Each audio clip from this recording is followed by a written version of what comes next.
Shalom, Sobat Remaja yang dikasihi Tuhan, bertemu lagi dalam Bakira Gereja Masehi Injili di Halmahera, berita Alkitab untuk remaja Gereja Masehi Injili di Halmahera untuk hari ini, Minggu 1 November 2020. Dan di sepanjang bulan ini kita akan dituntun oleh tema mengucap syukur adalah ciri khas orang Kristen. Dan untuk itu, Sobat Remaja yang dikasihi Tuhan, bacaan firman Tuhan di saat ini terpilih dari surat Rasul Paulus yang pertama kepada jemaat di Tesalonika, pertama Tesalonika 5 ayat 16 hingga ayatnya yang ke-18. Sebelum membaca dan merenungkan firman Tuhan ini, mari kita berdoa. Tuhan Yesus, Sobat kami anak-anak-Mu, kami mengucap syukur untuk kesempatan kami ada di sekitar firman-Mu. Kami mohon kiranya Tuhan menguasai kami dengan kuasa Roh Kudus untuk mengartikan firman-Mu kepada kami, supaya kami sungguh-sungguh memahami kebenaran firman-Mu, lalu kami boleh bertumbuh, berakar, dan berbuah di dalam kebenaran firman-Mu. Di dalam nama Tuhan Yesus, firman yang hidup, kami berdoa. Amin.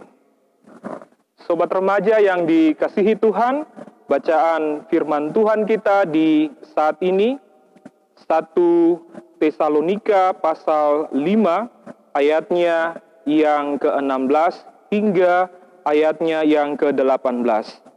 Kita akan membaca bagian firman Tuhan ini. Demikian kata firman Tuhan. Bersukacitalah senantiasa, tetaplah berdoa, mengucap syukurlah dalam segala hal, sebab itulah yang dikehendaki Allah di dalam Kristus Yesus bagi kamu. Demikian kata firman Tuhan, berbahagialah setiap orang tidak hanya mendengar, tetapi melakukannya dalam kehidupan kita. Sobat remaja yang dikasihi oleh Tuhan Yesus Kristus, mengawali renungan kita di saat ini, saya memulainya dengan sebuah ilustrasi.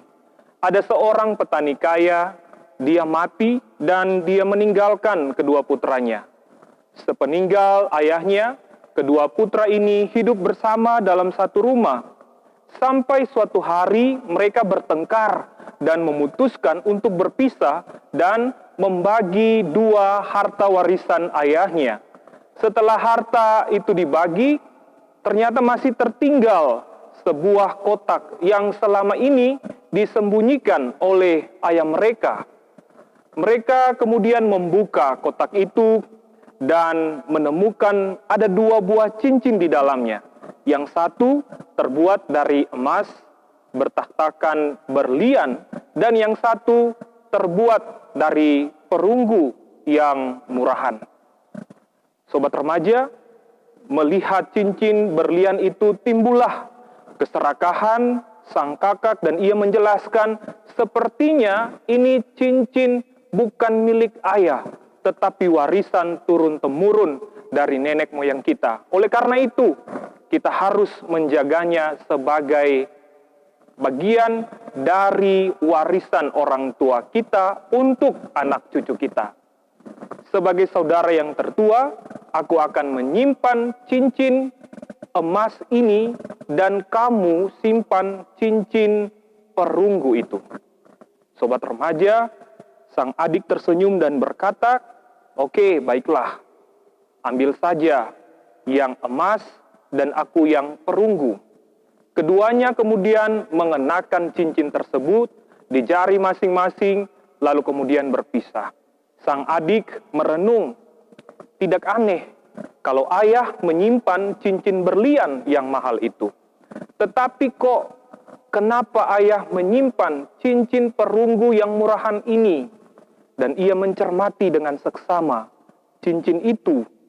Dan ia menemukan sebuah kalimat terukir di cincin itu. Ini pun akan berlalu. Oh, ternyata ini mantra ayah. Gumannya sembari kembali mengenakan cincin tersebut.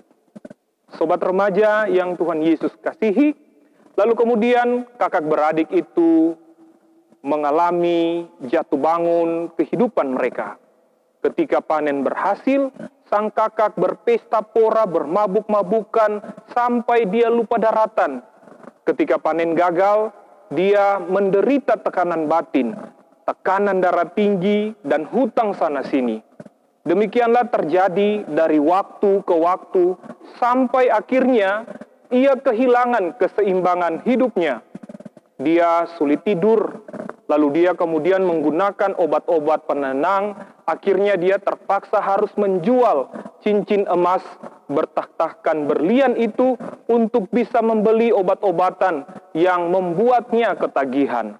Sobat remaja yang dikasihi Tuhan, sementara itu ketika panen berhasil, sang adik mensyukurinya. Ia diingatkan dari kata-kata di cincin itu, ini pun akan berlalu. Sehingga dia tidak menjadi sombong dan lupa daratan. Ketika panen gagal, ia juga diingatkan dari kata-kata di cincin itu, ini pun akan berlalu. Sehingga ia pun tidak larut di dalam kesedihan. Hidupnya tetap saja naik turun, kadang berhasil, kadang gagal dalam segala hal, namun ia tahu bahwa tiada yang kekal adanya. Semua yang datang hanya akan berlalu. Dia tidak pernah kehilangan keseimbangan batinnya, dia hidup tentram, dia hidup seimbang, dia hidup bahagia. Sobat remaja yang dikasihi Tuhan, dari pembacaan kita tadi, Rasul Paulus dalam suratnya kepada jemaat di Tesalonika ingin mengajak kita untuk senantiasa mengucap syukur dalam segala hal, tetap berdoa, karena itulah yang dikehendaki Tuhan di dalam hidup kita. Ungkapan syukur yang bukan hanya untuk keberhasilan, tetapi juga untuk kegagalan. Bukan hanya untuk tawa, tetapi juga untuk tangis. Mengucap syukur bukan hanya pada saat kita ada dalam kesuksesan, tetapi juga ada saat kita gagal. Mengucap syukur bukan hanya pada satu dimensi saja dari apa yang kita rasakan dalam kehidupan ini, tetapi di dalam segala dimensi kehidupan ini.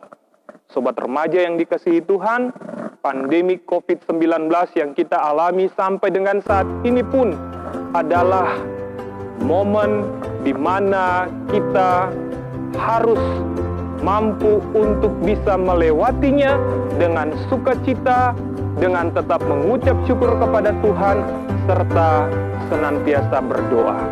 Kita percaya bahwa di dalam Tuhan, ini pun akan berlalu. Tuhan Yesus memberkati sobat remaja. Amin.